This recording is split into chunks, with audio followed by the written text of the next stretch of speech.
how to use now in Jagat app. So in Jagat app, when you create your account, in the bottom right, you just see the camera icon. So that's where it is.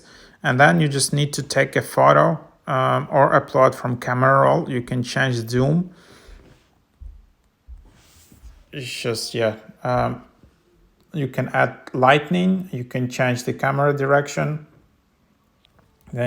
So then you will see something like that. You can change your location and change to the specific place or something. You can share this to chat. You can share it to your friends. You can save to post it. Then you can just enter some text in here.